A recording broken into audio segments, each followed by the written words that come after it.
ఇప్పుడు మన హైదరాబాద్లోనే అనేక రామాలయాలు ఉన్నాయి.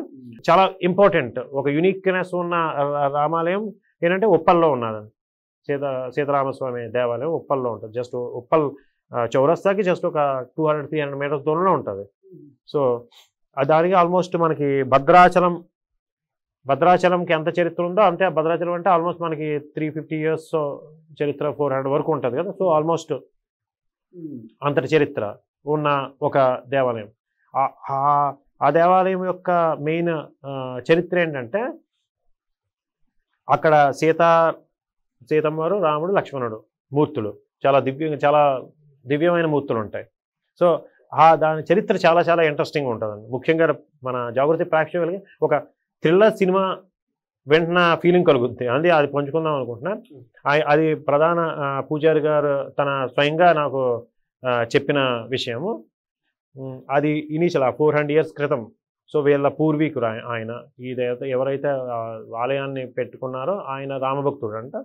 సో ఆయన ఒక సీతారామ ఆలయం ఏదో పెట్టుకొని మనం పూజించాలి అనే దీంతో ఆయనకి సంకల్పం కలిగింది. ఆయనకున్న చిన్నపాటి ప్లేస్ కూడా చాలా చిన్నది ఇప్పటికేను. ఆల్మోస్ట్ మన ఒక ఇల్లు ఇండిపెండెంట్ హౌస్ ఉండే అంత ఒక మ్యాక్సిమం ఒక 500 square yards ఉంటుంది. మ్యాక్సిమం 600 square yards ఉంటుంది. బట్ అద్భుతమైన ఆలయం.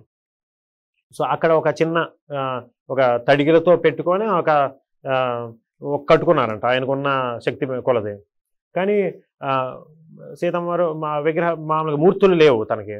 సో మూర్తులు లేకపోతే ఎవరో చెప్పారంట, ఆ పక్క ఊళ్ళో ఎక్కడో ఒక జమీందారు ఉన్నారు, ఆయన దగ్గర ఆయనకి వెళ్ళి అడుగు ఉండొచ్చు అంటే అక్కడికి వెళ్ళి అడిగారంట. సో ఆయన ఏంటంటే ఒక జమీందారు చాలా బిగ్ లెవెల్లో ఒక పెద్ద రాముడి గుడి కట్టాలని అనుకున్నారంట. అనుకొని అప్పట్లోనే ఎక్కడ రాజస్థాన్లోనో ఎక్కడ నుండో నార్త్ నుండి మూర్తులు సీతమ్మ వారు, ఆ రాముడు, లక్ష్మణుడి మూర్తులు, అద్భుతమైన మూర్తులు చెక్కించి తెప్పించారంట. తెప్పించి పెడితే సంథింగ్ ఆయనకి ఏంటంటే దొంగలు పడి ఆయన స్థలం ఏవో పోయినో ఏదో చేస్తే ఆయన ఏంటంటే మనసు విరిగిపోయి ఇవి వచ్చి మనకి ఒక చెడయింది అనేసి ఇంకా అని మూర్తులు అన్నింటినీ ఎక్కడో ఆయన స్టోర్ రూమ్ ఎక్కడో అవుట్ జమీందార్ కంటే బోల్డ్ తోటలో ఎక్కడో ఏదో ఉంటాయి కదా, ఎక్కడో పెట్టేశారు. ఈయన దగ్గరికి వెళ్ళి అడిగారంట, ఇలా మీ దగ్గర సీతారామ లక్ష్మణ మూర్తులు ఉన్నాయంట విన్నామంటే అక్కడ మా తోటలో ఎక్కడో అవుట్ సైడ్ ఎక్కడో పెట్టాము కాబట్టి అవి మాకేం అవుతుందో తేలి తీసుకో అన్నారంట. అప్పట్లో 400 సంవత్సరాల క్రితం అంటే అక్కడ అన్ని అడవులు చిన్న చిన్న గుట్టలు అలాగే ఉంటాయి కదా.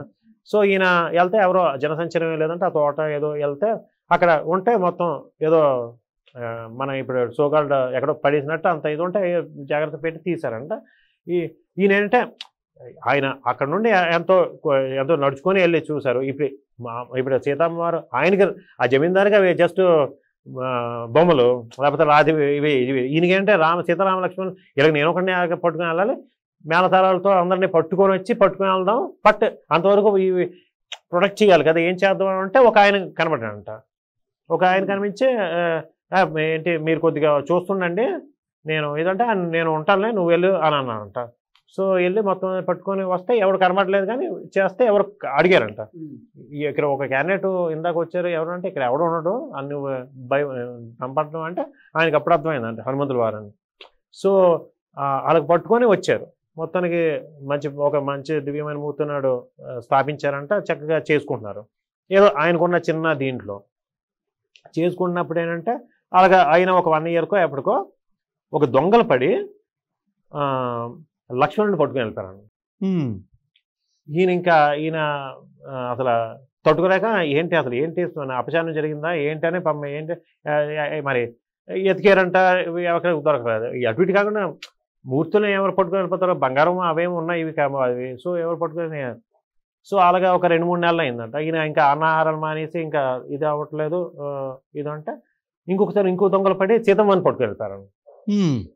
సో ఇంకా రాముడు మిగిలాడు. అంటే ఈయన ఇంకా బాధపడిపోయి అంటే అపచారం జరిగింది. ఇంకా అప్పటి నుండి అన్నం తినడం మానేశారంట. వాళ్ళకి 1 year అయిందంట. ఆయన ఇంకా తప తీసుకుని రాముడి దగ్గర ఏడ్చుకునేవారంట. ఏంటి నేనేమిటి అసలు ఏంటి నేను శ్రీరామనామం ఒకటి అయిపోయిందంటే ఏమి కళ్యాణం లేదు ఏమి లేదు ఇలాగ అనుకున్న టైంలో ఎవరో చెప్పారంట. ఆ దగ్గరలో ఉన్న ఒక నవాబు, అప్పుడు నవాబుల పాలన కదా, అనేక మంది దండనాయకులు అలాంటి వాళ్ళు ఉంటారు. ఒక ఆయన దగ్గర లక్ష్మణుడు బొమ్మని వాళ్ళ నవాబు వాళ్ళ అబ్బాయి బొమ్మలాగా చూసుకుంటున్నాడు అని అంటే తిను వెళ్తే ఆ ఒక నవాబు ఏదో దండనాయకుడు ఒక నవాబు వాళ్ళ అబ్బాయి యువరాజు ఏంటంటే ఎవరో దొంగ ఎవరో ఈ విగ్రహాన్ని ఎక్కడో పడిస్తే పట్టుకొని వచ్చి బొమ్మలాగా దానికి సేమ్ ఇప్పుడు ముస్లిమ్స్ వేసుకుంటారు కదా అలాగా టోపీ పెట్టుకొని తన బొమ్మలాగా జాగ్రత్త చూసుకుంటున్నాడంట. ఇది చేస్తే మొత్తం ఈయన వెళ్ళి అది మా లక్ష్మణుడు స్వామి అది ఇస్తామంటే మా యువరాజు మరి తను తను బొమ్మలాగా చూసుకుంటున్నాడు పని నువ్వు ప్రూఫ్ ఏంటి మీ లక్ష్మణుడు అని అంటే కావాలంటే మీరు ఎవరైనా పంపించండి సేమ్ అక్కడ వాళ్ళ అన్నయ్య ఉన్నాడు ఇద్దరు సేమ్గా ఉంటారు మీకు ఇది వస్తే మీకు డౌట్ ఏమైనా ఉంటే చూడండి అంటే ఎవరిని మంత్రిని ఏమైనా పంపించి కరెక్ట్గా ఇద్దరు సేమ్గా ఉన్నారా సేమ్లే పట్టుకుని వెళ్ళిపోనని పట్టుకుని ఇచ్చారు. అమ్మయ్య పోనీ లక్ష్మణుడు వచ్చాడు ఇంక సీతమ్మారు ఏంటి అని అంటే అక్కడ మామూలుగా ఇప్పుడు ప్రజాజాహి మార్కెట్ ఆ ప్లేస్ అప్పట్లో అక్కడ ఒక వర్తకుడు ఉండేవారు అంట. వాళ్ళకి ఆయనకి ఏంటంటే వాళ్ళ అమ్మాయికి చిన్న పెళ్ళైన తర్వాత పెళ్ళైన వెంటనే వాళ్ళ హస్బెండ్ ఏదో అనుకోకుండా చనిపోతారంట. సో అప్పటి నుండి ఆవిడ మతి భ్రమించి చాలా వాళ్ళ ఇంట్లోనే ఉండిపోయేదంట.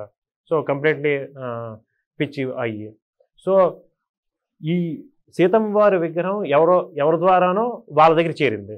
ఎవడో దొంగ ఎవడో పట్టుకుని వెళ్ళిపోయిన వాడు అక్కడ పడేశాడు చేరింది. తను ఏంటంటే తన సొంత కూతురులాగా సీతమ్మని అంటే ఇంక మార్నింగ్ పడుకోవడం పెట్టి లేచి మొత్తం ఆవిడ దగ్గర అప్పటి నుండి ఆవిడ కొద్దిగా వీళ్ళని మామూలుగా మతి భ్రమించిన వాళ్ళు వీళ్ళని డిస్టర్బ్ చేస్తుంటారు కదా ఇంట్లో వాళ్ళ అమ్మ నాన్నలు. ఈ సీతమ్మ వారు వచ్చినప్పటి నుండి తన లోకంలో తను ఉండేదంట. మొత్తం తను మార్నింగ్ లేపి గౌన్ వేసేదంట మొత్తం ఏదో చేసి స్నానం చేయించి ఎవ్రీథింగ్ తన సొంత కూతురులాగా. వాళ్ళ తండ్రి గారు కూడా ఓకే అట్లీస్ట్ తన లోకంలో తను ఉన్నది అని ఉండేవారంట. ఈ పూజారి గారు వెళ్ళి అడిగారంట ఇలాగా సీతమ్మ వారు మేము పట్టుకుని వెళ్ళాలి అంటే ఇప్పుడు మా అమ్మాయి ఇప్పుడు నేను తన దగ్గరికి వెళ్ళినా నన్ను రానివాడు ఎందుకంటే ఎక్కడైతే వాళ్ళ కూతురిని పట్టుకుని వెళ్ళిపోతానని. సో మీరు ట్రై చేసుకోండి మీకు ఇస్తే పట్టుకుని వెళ్ళండి నాకు తెలుసును సీతమ్మ వారు నాకు తెలుసు కానీ వాళ్ళ కూతురు అనుకుంటుంది మా కూతురు అని చెప్పాను.